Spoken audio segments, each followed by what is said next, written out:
Hello class, welcome to Geometry Lesson 12.3, which is all about permutations and combinations. By the end of this lesson, you should be able to use permutations and combinations to find the number of outcomes in a probability experiment. So let's look at example 1, which is using the fundamental counting principle. Okay, so Manuel wants to advertise the number of one-topping pizzas he offers to his customers. How many different one-topping pizzas are available at Manuel's Pizzeria? So you guys have probably done this in the past, and this probably looks familiar. But if I ask you to make a tree diagram to find the number of pizzas, the first thing you would do is you would say, okay, first step when ordering a pizza, pick, are we going to do a large or a medium pizza? So the two options are large or medium. Then after you've selected large or medium, each of them could be a deep dish or thin crust. And then that's not what I meant to do. And then each pizza could be sausage, pepperoni, or cheese. So if you wanted to know the total number of pizzas that you could have, there'd be 1, 2, 3, 4, 5, 6, 7, 8, 9, 10, 11, 12 options because you count the very bottom of your tree diagram. And I know a lot of you actually, when you were younger, would make the tree diagrams this way, and that's fine. It's literally the same thing. It's just turned on its side, okay? So it's the same concept, same idea. But what you need to remember is the shortcut, because you guys love shortcuts. So take each of the options. So the first option is sizes. There's 2 of them, so I write down 2. Then the second decision I have to make, the second option is what type of crust do I want? There's 2 choices there, so I write down 2. And then toppings is your third choice, third decision you have to make. So you write down how many toppings there are, which is 3. Then all you do is you multiply those numbers together. So 2 times 2 times 3 gives me 12. That way you don't have to go through and make the tree diagram. I know some of you like to make those, so go for it if you want to. But you don't have to. You can literally just use the fundamental counting principle and multiply all of your options together. So with that in mind, go ahead and look at question number 1. The car that Miss Johnson is buying comes with a choice of 3 trim lines, standard, sport, or luxury, 2 types of transmission, automatic or manual, and 8 colors. How many different option packages does Miss Johnson have to choose from? Go ahead and solve this. Good luck. All right, hopefully for this question you realize that this was actually a trick question and Miss Johnson isn't getting a new car, so there are 0 options to choose from. Or another appropriate answer. Just kidding. I would like to get a new car. Fun fact. Let's look. We have 3 types of trim to choose from. We have 2 types of transmissions, and we have 8 colors. 3 times 2 is 6, times 8 is 48 options. So hopefully you actually ended up with 48. And let's move on to example 2. Find the number of permutations. Hopefully the word permutations rings a bell for you, because this is something that you've learned about multiple times before this class. So hopefully you're looking at this and you're like, sweet, this lesson's going to be easy. If not, maybe you don't have a good relationship with permutations, and maybe this is the year that you fix that. So let's look at the first question. Gabriella is making a playlist with her 3 favorite songs. How many possible orders are there for the songs? So the first thing to memorize or refresh your memory about permutations is that order matters. Permutations, order matters, okay? So let's say that we have song A, song B, and song C. That's my first order. So I could say I could do A, B, C, I could do A, C, B. I could start with song B, then go A, C, or I could do B, C, A, or I could do C, A, B, or C, B, A. And those would be all of my possible options, so it looks like I have 6 options. So if you want to write out all of your options, again, you're welcome to, or you can say, for the first song selection, I would have 3 songs to choose from. For the second song, I would be down to just 2 songs to pick from. And for the third song, I would be down to just 1 song to pick from, which that also gives me 6 options. if you don't want to write something out like this, because maybe you have a number bigger than 3, maybe we said there were 20 songs she wanted to order. Maybe she's on Spotify like you guys and you have all of those playlists. The way you would write it is you take the number of songs that you're putting in order and you can write an exclamation mark. And that means the same thing. On your calculator, if you wanted to type that in, you would hit 3 and then you would hit your PRB button. And when you hit PRB, there are going to be 3 options on the screen. You have to use the arrow keys. You scroll over to the right to get that exclamation mark. That's called a factorial. So that's pronounced 3 factorial equals 6. And that's what you can type into your calculator. As the numbers get larger, it's not that tough to type in 3 times 2 times 1 or just 3 times 2. But as the numbers get bigger, that factorial button is going to be your friend. Okay, so that's our first finding the number of permutations example. Let's look at the second one. Now, Gabriella wants to make another playlist using 5 of the 8 songs from her favorite artist's latest album. How many playlists are possible? So if you wanted to, you could go through and write the list, or you could say, okay, for the first song, I have 8 options. For the second song, I have 7, 6, 5, and then for the last song on the playlist, I would have 4 options to choose from. And you could type in 8 times 7 times 6 times 5 times 4, and you could tell me that, hey, there are 6,720 options. Or you could use factorials. You could say 8 factorial. The downside of this is if you do that factorial, it's also going to do times 3 times 2 times 1. That's going to change your answer. So the way that you fix that on your calculator is you do 8 factorial divided by whatever that next number is. So in this case, that would be 3. Once you type this into your calculator, you should get that same 6,720 options. Okay? If you need help with plugging things into the calculator or just need help on this question in general, please be sure to reach out for some help. And go ahead and try this one on your own as well. Good luck. All right, for this problem, hopefully you said, okay, there are 10 possible songs, so I'm going to do 10 factorial divided by 5 factorial, because there would still be 5 songs left over, right, that I wouldn't use.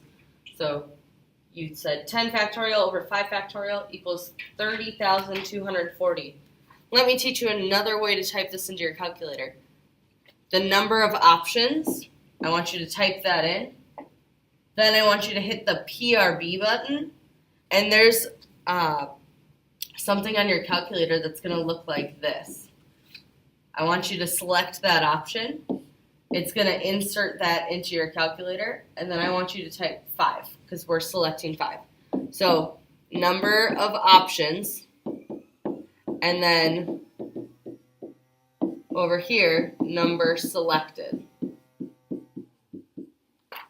When you type in 10, and then you do the PRB to get the permutation symbol, the NPR, select that, hit 5, you would also get 30,240. So that's even a slightly faster way to type it into your calculator. I'm okay with you guys using that. Okay, so here's the quick little summary of a permutation. It's an arrangement of some or all objects of a set in a specific order. So remember, permutations, order matters. And then this is the formula that we've been using, when you have a factorial divided by a factorial. Example 3, find the number of combinations. So combinations is kind of the opposite of permutations, where order does not matter. So Marisol is planning to be a counselor at summer camp. She can choose 3 activities for her session. How many different combinations of 3 activities are possible? So with these combinations, what you are going to do is, since order doesn't matter, there are fewer combinations than permutations. So what you can do is you would say, let's see, there are how many activities? Let's count that. There's 1, 2, 3, 4, 5, 6, 7, 8, 9. Okay, so there's 10 activities, and there are 10 activities to choose from. So we're going to write 10 factorial over, and then she's only selecting 3. So that means that if I were writing it out, 10 times 9 times 8, those would be my 3. I would get rid of the times 7 times 6 and so on. I would get rid of all of that. So I'm going to divide by the factorial, 7 factorial. But there's a catch. With combinations, because so far I've written down a permutation. That's what we did on the permutation. You also multiply the denominator by the number of activities. Okay? So the top number is the number of possible options. The bottom number is the number you're choosing times however many would be left over. And you're doing factorials of those. So if you type this into your calculator, you need to put parentheses around the entire denominator. So when you type in 10 factorial over 3 factorial, 7 factorial, you should end up with 120. Now when you get that 120, you are actually done. You don't have to do anything else. If you actually type in 10 factorial, you would get this number 3628800. And if you typed in 3 factorial, 7 factorial, you would get 3,000 or 30,240. And when you simplify that, you would get to the 120. So that's another way you can do it if you don't like typing everything in all at once. But a lot of you like to do as little work as possible. So as little work as possible, is this option there. Go ahead and solve this next problem. Good luck. All right, hopefully you said 10 factorial divided by 5 factorial, 5 factorial, and that gave you 252. Another way that you can solve this problem is you can say, I have 10 options, so you type 10 in. You hit PRB, and this time you choose N combination R. So you get that C, and then you hit 5, because that's how many activities you're choosing. And when you type that in, you should also get 252. So that's actually the shortest way that you can solve this problem. I just wanted you to practice with factorials a little bit. Okay, so that's the next shortcut. So as I already said, combination, set of objects with no specific order. And there's the general formula that I taught you. You have 2 factorials on the bottom. And let's look at example 4. It's the last example in this lesson. So this time we're going to use permutations and combinations to find probabilities. A teacher chooses 5 students at random from the names shown to work together on a group project. What is the probability that the 5 students' names begin with a consonant? So let's remember, consonants are not our vowels, okay? Hopefully you remember that word, but if not, that's your little refresher there. Okay, so we have how many names here? We have 1, 2, 3, 4, 5, 6. I hope you see the trend of the first thing I do is I count how many total options I have for a problem. And I don't accidentally skip the number 13. I'm sure none of you guys saw that until I called that out. My bad. Okay, so I have 18 total options here. Now I need to figure out what's the probability that 5 of the students' names begin with a consonant. So now I need to figure out how many names begin with a consonant. So we have Mohammed, Carla, Jacinta. Adam begins with a vowel, so I don't count it. Ronaldo, Terrence, Monisha. Ella begins with consonant. Let's see, Ella begins with a vowel. Leo, Juan, Marta, Latanya. Alicia begins with a vowel, so I don't count it. Joshua, Olivia begins with a vowel. Simon, Felix, and then Arthur begins with a vowel, so I don't count it. So it looks like I have 13 names that begin with a consonant, okay? So it looks like I have enough information to begin. My first step is figuring out just the probability of, or not the probability, just the options of just choosing 5 names. So I'm going to say I have 18 choices, and I'm selecting 5. So I'm using that PRB button to get that symbol there. And when I type that in, I find out that there are 8,568 possible combinations. Okay, so I'm done with step 1. I figured out the total amount. Now I need to figure out how many options there are for picking a name that begins with a consonant. So I counted, there were 13 possible options. So how many combinations from the 13 names can I pick? 5. And if I try that, it's 1,287. But then I have to account for those other those other names, right? I have to look and say how many names started with a vowel. That would be 5 of the names, right? So of the 5 names, how many possible ways are there for me to choose 0 of the names that begin with a vowel? If I plug that in, I get 1. So what you do is you actually take those 2 numbers and you multiply them together.